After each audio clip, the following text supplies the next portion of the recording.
Hello, everyone, and namaskar.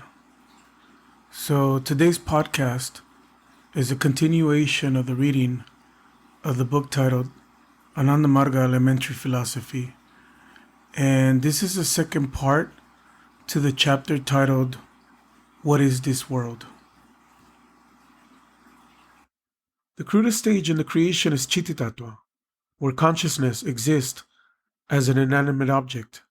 Thus, in the process of creation, the more consciousness moves towards crudeness, the smaller is the reflection of cosmic consciousness. And when it moves from crude to subtle, the reflection of cosmic consciousness is correspondingly greater. As consciousness is fully reflected in humans, this shows that on its return journey from crude to subtle, consciousness has made humans its final abode, from whence it can merge in cosmic consciousness. Creation is only a thought wave of Saguna Brahma, the final stage of creation. The human being is then naturally the ultimate stage of the thought wave.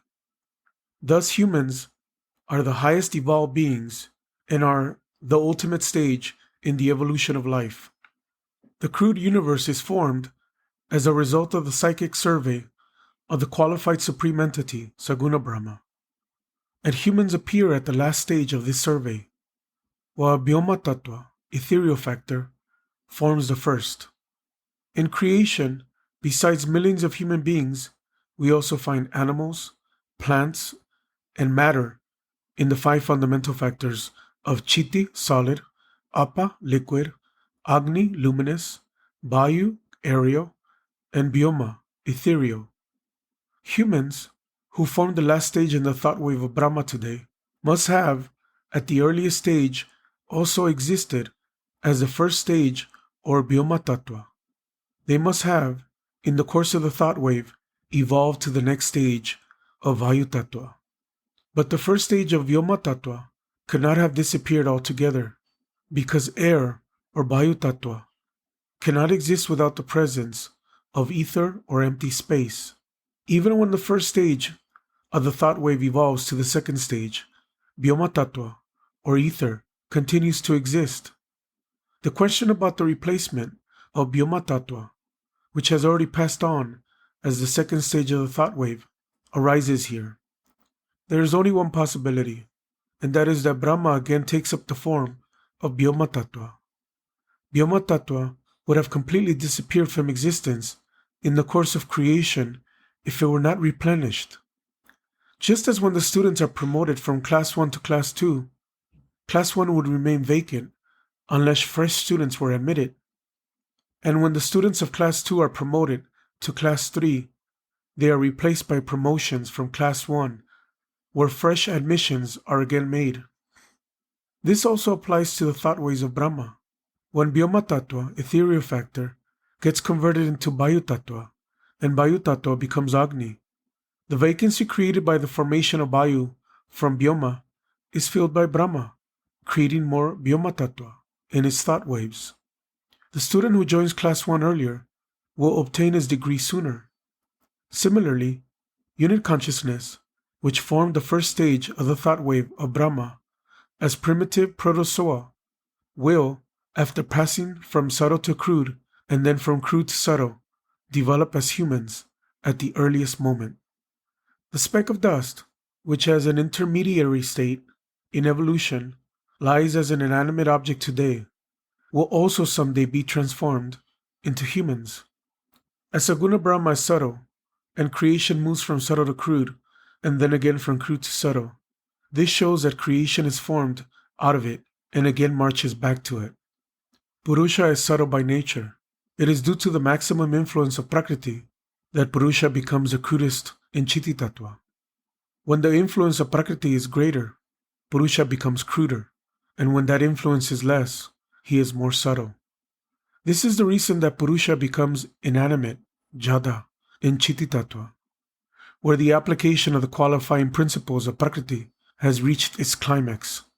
After this phase, creation again marches towards the subtle from its crude form, and as a result, its closeness to non-qualified Purusha also slowly develops. The development shows the gradual release of Purusha from the influence of Prakriti. Unless Purusha is freed from the influence of Prakriti, his return to the non-qualified state is not possible. Thus, we find that as creation moves from crude to subtle, Purusha gradually becomes free from the qualifying influence of Prakriti. Purusha is gradually becoming free from the bondage of the influence of Prakriti in the movement of creation from crude to subtle. While in the other phase of creation, he is gradually falling more and more under the influence of Prakriti as creation moves from subtle to crude. He finally becomes inanimate, Jada, in the form of Chpt.3.Pt, under the extreme influence of the qualifying principle of Prakriti. The property of Prakriti is to qualify Purusha. In the phase of creation, where the subtle changes into crude, we find that Prakriti gradually qualifies Purusha, as a result of which he is deprived of his capacity to reflect cosmic consciousness, until he appears completely devoid of consciousness and lies as an inanimate object in the form of Chiti-tattva. In the movement from subtle to crude, Prakriti exercises her qualifying property to the fullest. But in the other phase of creation, when the movement is from crude to subtle, we find that gradually the reflection of consciousness becomes clear. In other words, Purusha is gradually becoming free from the influence of Prakriti. In this phase of creation, Prakriti is not able to exercise her binding quality properly, because Purusha, instead of coming further under her influence, is becoming free as a result. How Purusha is able to free himself of the influence of Prakriti when her nature or property is to qualify and influence Purusha needs explanation. Under the influence of the qualifying principle of Prakriti, Bhuma Chaitanya, or cosmic consciousness, has manifested himself as an infinite number of unit consciousnesses in the creation. It is only some of these unit consciousnesses which have taken the form of Chiti Tattva, and these are gradually being freed from the influence of Prakriti in the movement of creation from crude to subtle. The entire creation has its origin in Saguna Brahma, and so the Supreme Entity is the cause of the transformation of unit consciousness into this crude creation, and also of its freedom from the qualifying force. It is Saguna Brahma who is responsible for this. Saguna Brahma himself must be emancipated if he is consciousness. One who is in fetters himself cannot release others from them. If Rama and Shyama have both been locked up, Rama will never be able to get Shyama released as long as he is himself imprisoned. Rama cannot accomplish this from inside the prison, no matter how hard he tries. Rama can never be the instrument of Shyama's release. But someone who is outside the prison could free Shyama, even with only a little effort. He could become the cause of his release. Those who are not free themselves cannot become the means of freeing others. Hence, if Saguna Brahma is to be the cause of the emancipation of unit consciousness, he must be someone who has himself achieved emancipation, Mukta Purusha. What is meant by Mukta Purusha? In Nirguna Brahma, both Prakriti and Purusha are independent. There, Purusha, on account of his independence, is not qualified by the qualifying principle of Prakriti, and he is Purusha of Nirguna Brahma. He becomes the Purusha of Nirguna Brahma only on attaining freedom from the influence of Prakriti. Thus, one who has attained Nirguna Brahma by means of sadhana, intuitional practices, is Mukta Purusha. On attaining the Nirguna stage, one becomes free from the bondage of the principles of Prakriti. Yet, if such persons come under the influence of Prakriti by their own will for a predetermined period with the intention of liberating others, they will still be Mukta Purusha. They have not been bound by the influence of Prakriti. They have themselves accepted the qualifying influence of Prakriti for a certain period. Prakriti will not be able to keep them under her influence after the completion of that period. Hence, a person who has attained the Nirguna stage through his or her sadhana and who comes under the influence of Prakriti for a certain period, at his or her own instance, with the object of the liberation of humanity, is a Mukta Purusha. A Mukta Purusha cannot be the cause of the bondage of others. Here bondage means being qualified by the principle of Prakriti. To be the cause of the bondage of others would mean coming under the influence of Prakriti. For binding others would not be possible without being qualified by Prakriti. As Mukta Purushas are free from the bondage of Prakriti, they cannot be influenced by her, and so they can never be the cause of the bondage of others. As Saguna Brahma is Mukta Purusha, it also cannot be the cause of the bondage of others. In the course of creation, we find, however, that the vast universe came into being according to the will of Saguna Brahma, when every unit consciousness came under the influence of Prakriti. Saguna Brahma, being Mukta Purusha, means that it itself is Mukta, emancipated, but all its units are not free individually and have come under the control of Prakriti at the instance of Saguna Brahma. Thus, Saguna Brahma becomes the cause of bondage of unit consciousness, and itself becomes bound. But we have already concluded that Saguna Brahma is Mukta Purusha. If that is the case, then why should all its units come under the influence of Prakriti? And why should this universe be created at all? While explaining Mukta Purusha, it was said earlier that those who, after attaining the Nirguna state, accept the influence of Prakriti by their own will for a fixed period with the object of helping others, are Mukta, emancipated.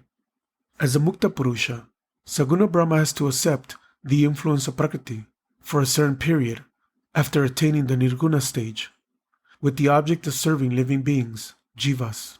Every unit consciousness has its origin in Saguna Brahma, and it is with the object of assisting them that Saguna Brahma has freely accepted the bondage of Prakriti for a certain period. The greatest service to unit consciousness is to take it back to the supreme state where Prakriti has no influence. Hence, the welfare of Purusha lies in his being liberated from the bondage of Prakriti so that he can attain the supreme state. Saguna Brahma thus accepts the influence of Prakriti for a certain period of time with the sole aim of also attaining the status of Mukta Purusha for every one of his unit consciousnesses. It is with this aim in view that every unit consciousness comes under the influence of Prakriti at her instance. If the emancipation of every unit consciousness is the objective, the period for which Saguna Brahma accepts the influence of Prakriti will have to last until every unit consciousness is freed from bondage, or until each of them attains the status of Mukta Purusha, like Saguna Brahma. As Saguna Brahma wants each of its units to become free like itself, a Mukta Purusha, it will have to form itself into an infinite number of units in order to fulfill its desire to liberate all of them. Anu, or unit, becomes the minutest part or the smallest unit. In order to divide itself into units, Saguna Brahma had to take a crude form because it is not possible to divide a subtle thing. For instance, fire, which is a particular form of Tejas Tattva, luminous factor, is more subtle than earth or Chiti Tattva. Can this be divided or split into two? Striking two matches separately will produce two flames, but if those two sticks are held close together, there will only be one flame, and to distinguish between the flames produced by the two sticks will be impossible. In spite of all our efforts, we will not be able to draw a line of demarcation between the flames produced by the two sticks. The flames lose their individual identity to become one object or a single entity. Thus, it is not possible to divide or separate fire. But if two handfuls of dust are mixed together, it is possible to divide them into two distinct parts again. Thus, unlike fire, earth can be divided into parts. Fire is more subtle than earth, but is cruder than ether or air. As it is not possible to divide fire, the question of dividing air, ether, or cosmic consciousness, Brahma Chaitanya, Bhuma Chaitanya, which are far more subtle, does not arise. It is not possible to divide water or ether because, in spite of our efforts, it is not possible to discern a line of demarcation between the different parts of water. It is only earth, or Chiti-Tattva, the crudest rudimental factor, which can be divided properly into desired, distinct units. Saguna Brahma had to assume a crude form so that it could divide itself into innumerable units. It exists as units only in Chiti-Tattva, solid factor, as it cannot divide itself into units in any other form. It can also be said that the crude universe came into being, or the face of creation, which advances from subtle to crude, was introduced only with the intention of forming infinite multiplicities of the innumerable unit consciousnesses. It is only in Chiti-Tattva that unit consciousness comes into being. Saguna Brahma wants every one of its unit consciousnesses to be emancipated, and for this purpose, just as it has its own instance assumed the crudest form as Chiti-Tattva under the extreme influence of the qualifying principle of Prakriti, so again does it at its own instance advance towards subtlety in order to gradually free itself of the bondage. For Chaitanya, or consciousness, freedom from the bondage of Prakriti means the development of subtlety, and finally, its return to the non-qualified supreme entity. The face of creation, where it moves from subtle to crude, has the purpose of cosmic consciousness forming itself into its infinite multiplicities as unit consciousnesses. The next phase of the movement, from crude to subtle, has the intention of liberating the unit consciousnesses from the bondage of Prakriti. Saguna Brahma aims at the liberation of each of its units, and to fulfill this purpose, it has to manifest itself as the creation, which advances from subtle to crude and then from crude to subtle in its two phases. Thus, the purpose or object of Saguna Brahma in creating this universe is to obtain freedom for each of its units, or for all its multiplicities, and to obtain for them the status of Mukta Purusha. To become Mukta Purusha, attainment of Nirguna Brahma is essential. The desire of Saguna Brahma to liberate each of its units will only be fulfilled when every unit consciousness attains Nirguna Brahma at the instance of Saguna Brahma. The possibility or the capacity of Saguna Brahma to obtain for its unit consciousnesses the attainment of Nirguna has to be examined. Creation is only a psychic survey, or kalpana, of Saguna Brahma. Hence, it is in the thought waves of Saguna Brahma that it forms an infinite number of unit consciousnesses in Chiti-Tattva. Psychic survey, kalpana, or thought waves are only functions of mind, and their activities depend on the limitations of the mind creating them. It is just like the thought wave creating Chauringi in the mind of Rama. It is confined within the limits of Rama's mind, and Shyama's mind cannot see it. If Kalpana, or psychic survey, is confined within the limits of the mind creating it, the unit consciousness also, which exists within the expanse of a thought wave of Saguna Brahma, has to be confined within the limits of the mind of Saguna Brahma. Unit consciousness cannot thus go beyond the mind of the qualified supreme entity. Nirguna Brahma is beyond the scope of the mind of Saguna, and so all the units of Saguna Brahma cannot attain Nirguna Brahma even if he wishes. The purpose of Saguna Brahma, to liberate and make every one of his units a Mukta Purusha like himself, is not served and becomes meaningless if every unit consciousness cannot attain Nirguna Brahma if he desires it. We must see what Saguna Brahma then does to achieve its object. Brahma is without any beginning, and so is Prakriti. When Purusha consciousness is less condensed, Prakriti qualifying principle qualifies Purusha, and Brahma is then called Saguna Brahma, or the qualified supreme entity. If Brahma is eternal, the less condensed Purusha in it must also have existed throughout eternity. The qualifying influence of Prakriti must have also been operating over Purusha for eternity. Saguna Brahma has thus been a qualified entity since eternity, because Prakriti has been influencing the less condensed Brahma for eternity. But earlier we saw that Saguna Brahma is a Mukta Purusha.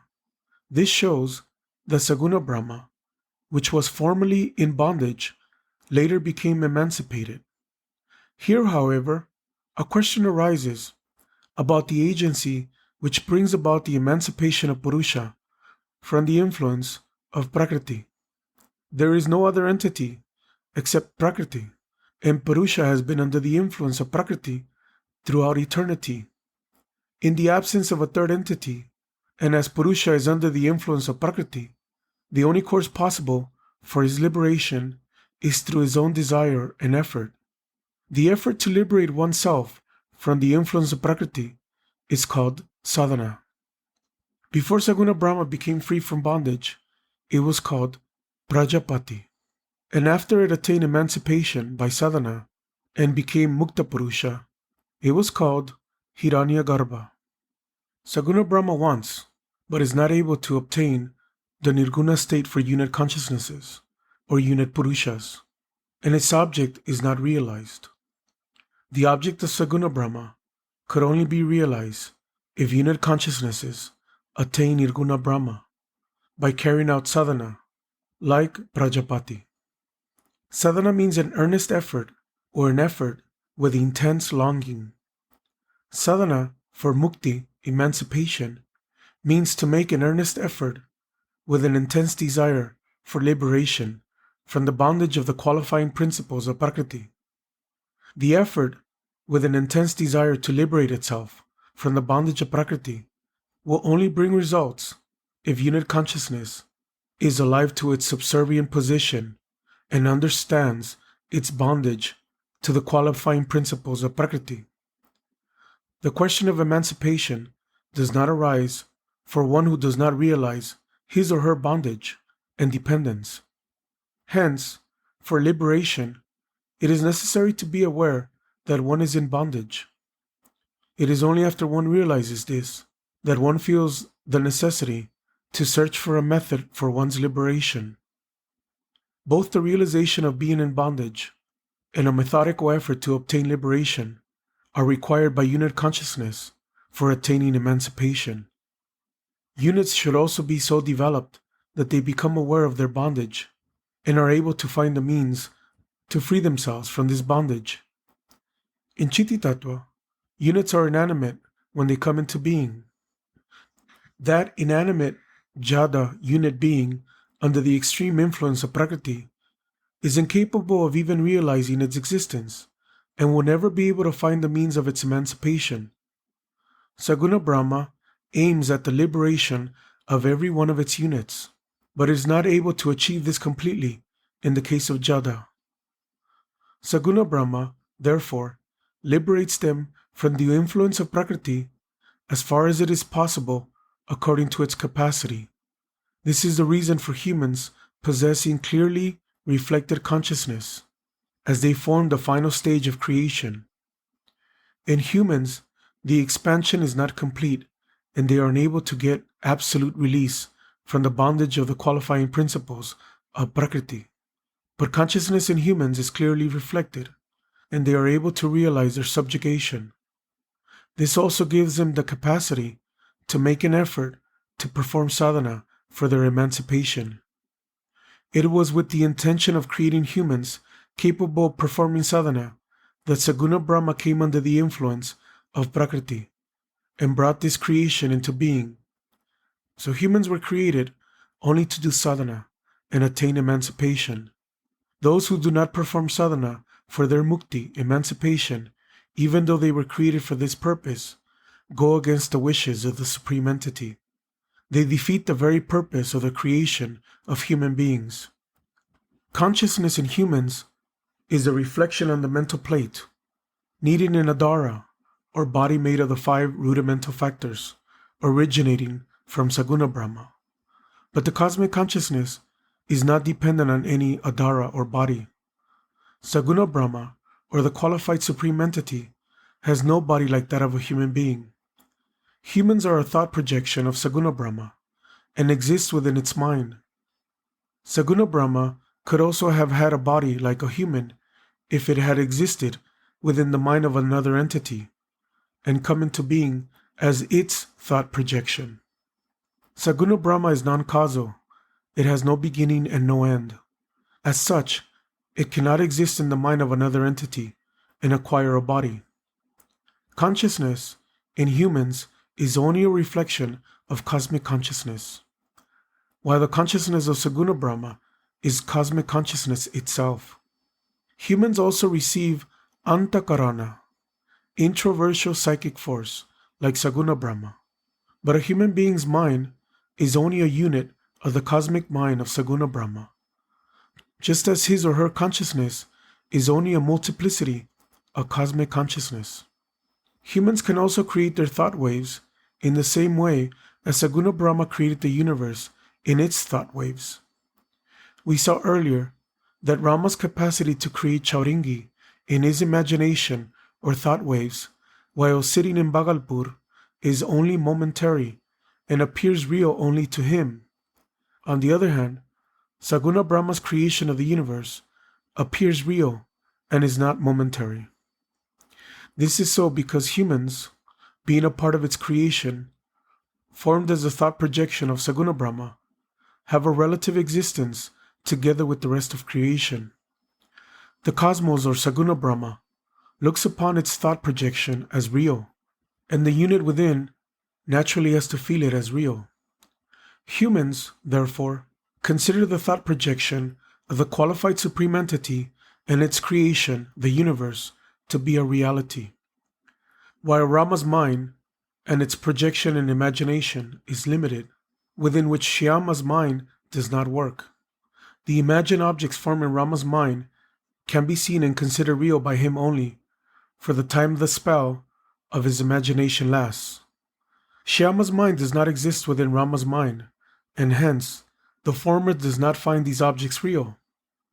Had Shyama's mind existed within Rama's mind, the former would have seen Chauringi created in the thought waves of the latter's mind, and like Rama, would have also considered the imaginary creation of Chauringi to be factual. For instance, we have seen earlier that a person can extend or project his or her mind to bring the minds of others within its scope.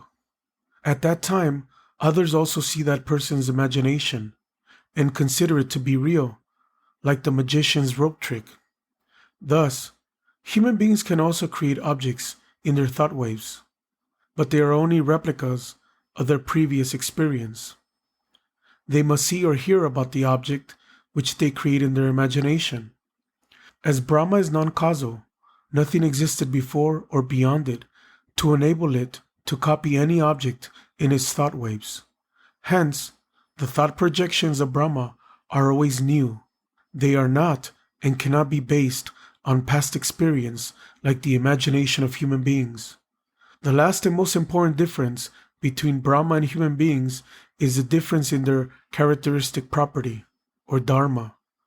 The dharma of human beings is to do sadhana and become a mukta purusha, emancipated being, while that of Saguna Brahma is to provide an opportunity to each and every one of its units to become a mukta purusha. In fact, all the effort and trouble of the qualified supreme entity in creating the universe and the human beings in it is directed only towards the purpose of emancipating every one of its units. Thank you.